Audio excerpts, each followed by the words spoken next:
everybody, Karen the Warp Spinster here. Thanks for joining me today. I changed my mind about 10 times about what I was going to do today, and I just changed it again this morning. But I'm going to follow through with this morning's plan, see what happens.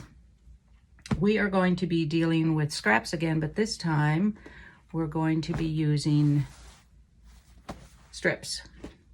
I just discovered another big bin of strips down in my studio. Anyway, so the idea behind this is to do a base, a pieced base using strips, and then using bias tape to create designs on top of it. I first did this for a free quilt pattern I did.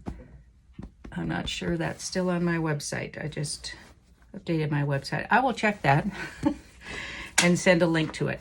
This is just pieced with strips. So here's a block, just pieced in different strips straight across. And then I used, this is chenille tape actually, which hasn't been fluffed, but just in a sort of wonky 9-patch configuration, and with the pieces a little bit curved. I'm alternating it with pre-made bias tape, purchased bias tape, that just has straight stitching along both sides.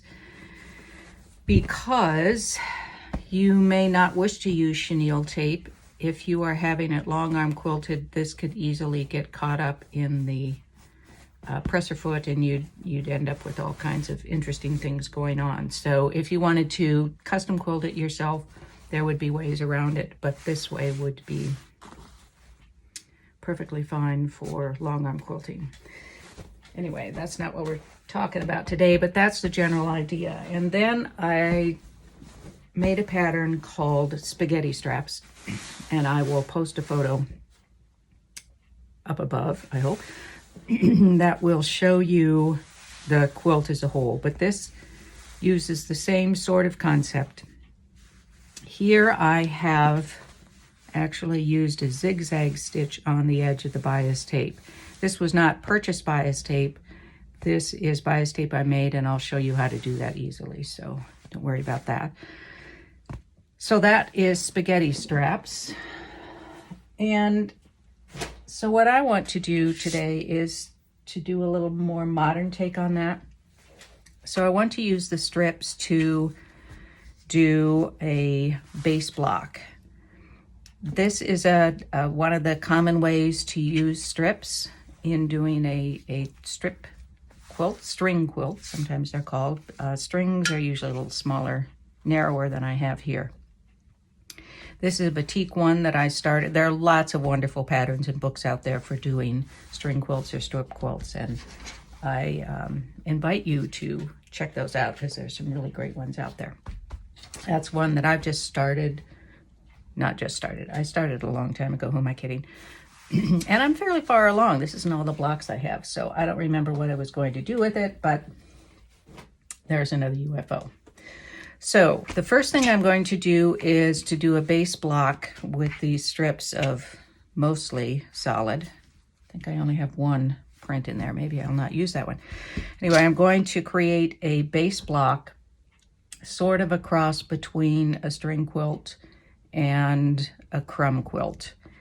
And you don't need to watch me do that. I'm just going to piece strips together.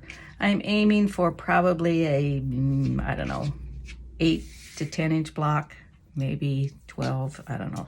Probably do a smaller one today to see how this works. As I said, I don't know how this is going to work, but we're going to give it a go. I have some historical experience with it, but not exactly how I'm going to do it. All right, so I'm just going to do that base block, and once I've got that together, you don't need to watch me sew strips together. I'm just going to do scant 1/4 inch seam. I'm not going to worry about whether these are really, really straight because I want that sort of almost off-kilter effect to it. So I will put that together. I may check in the middle just to show you one thing that I think I'm going to do, but I'll be back shortly. So here I have some strips sewed together. I have not, needs a little better pressing. I have not made them straight and parallel. I wanted it to be a little wonky, but it's not, still not quite wonky enough for me. You know me, I gotta put a slice in it here. So at least one, probably going to do more than that. So I'm just going to do a series of slices and inserts, which I think will make things more interesting. You've seen me do that in a couple of my Hascore Triangle videos, some others, so it's pretty simple. You cut it apart randomly and insert a strip. I'm going to go do some of those and finish up this base block. Here's where I'm at. I split this and added in this piece, and then I decided, you know, that's just not wonky enough for me, so I cut it again, rotated it, added on this piece so I'd have a little more width over here, and then I didn't want these two acid greens to be right up against each other, so I added that in. Now this looks like kind of a mess right now, and it's certainly not square, but I really don't need it to be square now that I think on it, so I'm going to go and get this better pressed and straightened out, and then I will see you back here. Here's my wonky block. It's going to finish at about 5 by 16. That's okay with me. I don't know yet what I'm going to do with it, but it's funky enough it would probably go into a funky quilt, so it's good that it's funky. Now I want to use some bias tape to do some curves or whatever on here. And I like a pretty narrow bias tape for this because when you're doing curves, the narrower tape allows you to make steeper curves than if you had wider tape. If you want to use wider tape, of course, I'm using wide. I could find purchased bias tape in a wider width. This is going to be a 1/4 inch wide when it's finished. And so I'm cutting this strip. This is a bias strip, 45-degree angle from the selvages, and it's a 1/2 inch wide. Set that aside for the moment. And I'm going to use a bias tape maker. These two are from Clover. I don't remember who this one is from, but these two I'm sure are Clover, yes. This one is a size 12. This is a size 6. So I'm guessing this one makes 1/2 inch bias. Let me check here. Yes. So a 12 would make 1/2 inch. I'm going to use a 6, which is going to make a 1/4 inch. They have them in various widths. In fact, I like the 1/4 inch so much I bought another one apparently. All right. So this is pretty easy. May take you a little practice to begin with, but I'm going to, I want to cut off this end. I haven't decided yet if it's easier to do it with straight or pointed end, but I'm going to start with the straight. Now, on this little gizmo, you've got a space here. It's like a tunnel, and it will mold the fabric the way you want it. So you want to start it in here, and you want it to be centered in that space. You don't want it so that most of it's over on this side or on the other side. So you're going to slide that in there.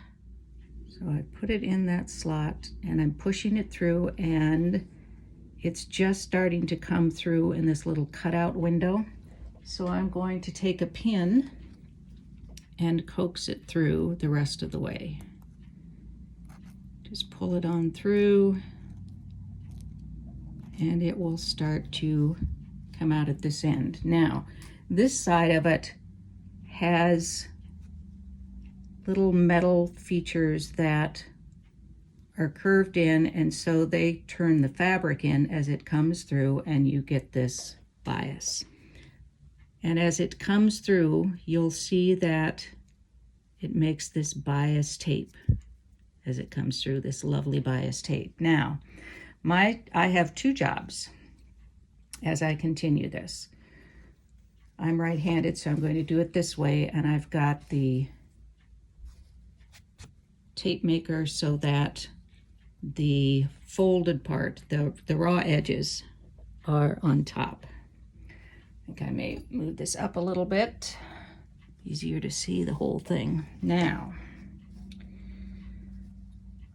I'm going to take my handy dandy iron and plop it down on that bias tape that's coming out. And on this side, so one job is to move the iron over here, and this one is to make sure that this is going in pretty straight on this end. So I want it centered as it's going in, and then I'm just going to, so I'm going to hold it over here so I can regulate whether or not it's centered. And then I'm just going to use my iron pushed up against that metal tip and move it backwards. So some of you may have used these before. They're pretty handy. And it looks like it wasn't quite centered there, so I'm going to fix that. And just keep moving it along. And I could go faster. This would move faster, but I want to give it a little bit of pressing time as I'm doing this. And it's making this lovely fine bias tape for me. So I'm going to finish up this strip, and then we'll be back to see what we want to do with it on the block. I'm back with my block, my Wonky block, and my narrow bias tape strip. Now there are, because it's bias, I can do some bending, and because it's a narrow bias, I can do some pretty serious bending of it. I think for this block, however, I want to do a swirly kind of thing. This would be kind of fun with a funky flower at the top, wouldn't it? Kind of a white silhouette or a ghost flower on it or something up here. Windy stem. So I can coax it into a variety of shapes. Now, I'm going to make sure that I'm not getting too close to the edge so that it gets taken up in the seam. I can make it pretty swirly. I don't know that I'm invested in any particular size of swirl. I really like to do spiral kinds of things, but that would take some pretty serious work where I'd have to be pulling out the outside so that it's longer because it has further to go. So I could do it, but that's not what I'm aiming for with this block because it's so long. If it were a square block, I might want to do a spiral. But because this is a long, narrow block, I think I want to just do a curve. That's a fairly significant curve, but still gentler than a spiral.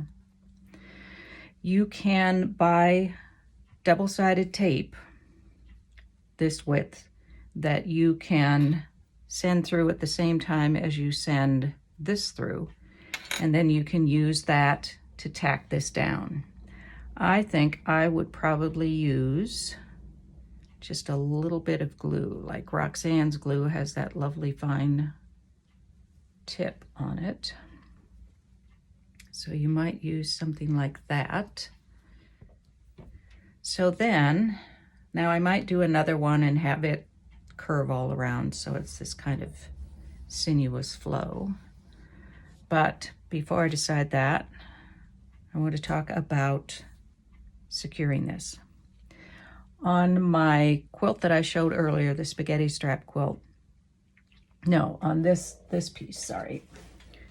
On this piece, I stitched on both sides of this bias tape. And I was able to do that because it's a pretty wide tape. I could still do that here, but it's going to be much more fiddly. So I could alternatively use like a narrow zigzag and go along each side. I would say that would be an easier, less fiddly option. Or I could do a wider zigzag and just couch this. I'm not entirely sure what it is I want to do. Let me show you what it would look like both ways. And here's the difference. This one is stitched on both sides with a narrow zigzag. I think I had it at a 2.0 wide. And this is couched, so it's across the width of it, and I used a 7.5 zigzag width on that one. They both are raised a little bit off the surface, of course. This one is kind of a flat raised, and this, because it pulls in around it, is a more rounded kind of look.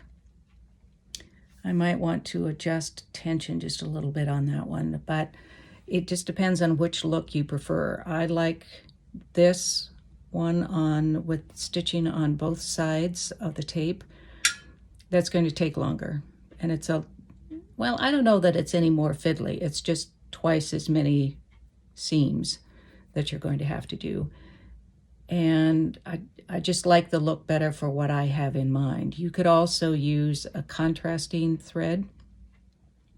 In fact, I should have done that to show this to you. I just happen to have white in my machine. You could also use a decorative stitch, although with something this narrow, I don't know how well that would work. I wouldn't want it to be a very wide or intricate stitch, but you can give it a try. You could if you've got a wider decorative stitch, you could also just go down the center, as long as there isn't enough for, if you're going to long arm it, for the presser foot to lift that up and get caught in it.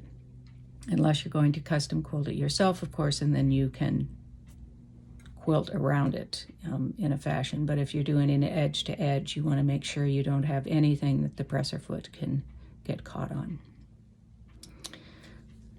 So those are those two options. I wanted to say that when I did this second piece to do that demonstration or that sample, I zapped it first with some flatter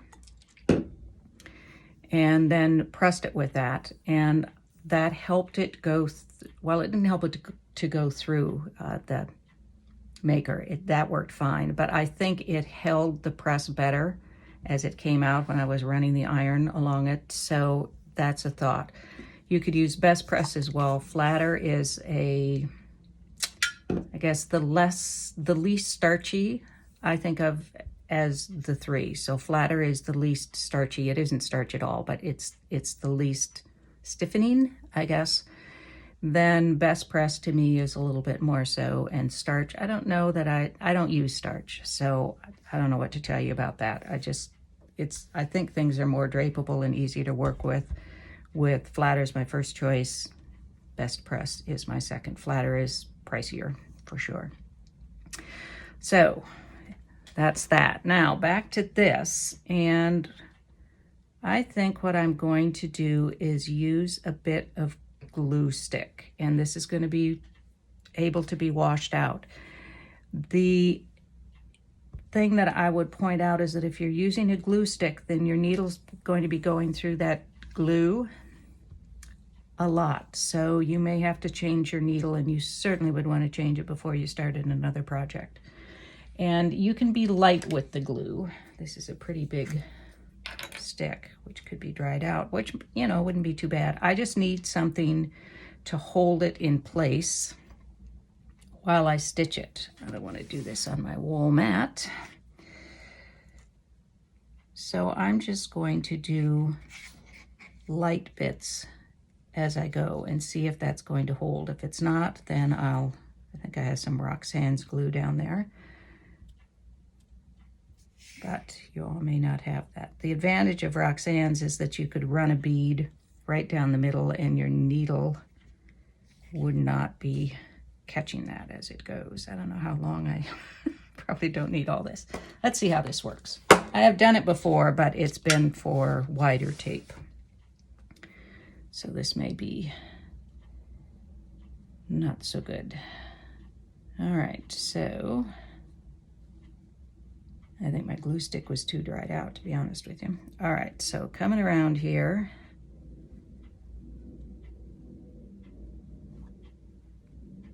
pressing it down. I can also put some pins in, but of course that's going to distort things. If you have some of that 1/4 inch wide double-sided tape, I thought I used to have it, but I have no idea where it is now. And then I can just, all right, I'm gonna try a couple of pins crosswise. Let me make all of these possible errors rather than you, so you don't have to fiddle with it. You just have to watch me fiddle with it. So obviously that glue stick did not work well. I wasn't very heavy-handed with the glue, so that could be part of it. If I were wanting a really specific curve for something, then I would definitely invest in some double-sided tape, narrow double-sided tape. And that's what they use when they do stained glass quilts, which are beautiful. Look those up, they're really something. But since I'm not carrying too much, I just want the general curve on there, and then I will just stitch on both sides. And I'm going to do that narrow zigzag on both sides. I'm not going to make you listen to my machine while I do that. I will be back. I'm pretty pleased with that. I like that look better than I like the block on its own. I like the block on its own for its wild wonkiness, but I really like having this white strip curving down through it. Now I could add more strips on, and I could do it sort of parallel, or I could cross over, all sorts of things. I would use a longer piece so it would go the entire length of the block, but that was kind of fun. It actually turned out better than I had thought it would.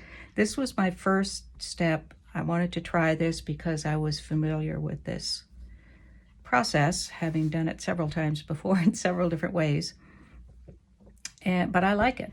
I have another method that I will share with you on Wednesday. Again, I haven't tried it yet. We'll see how it works. The same sort of idea, but I think it will look fairly different. I hope you had some fun today. I certainly did.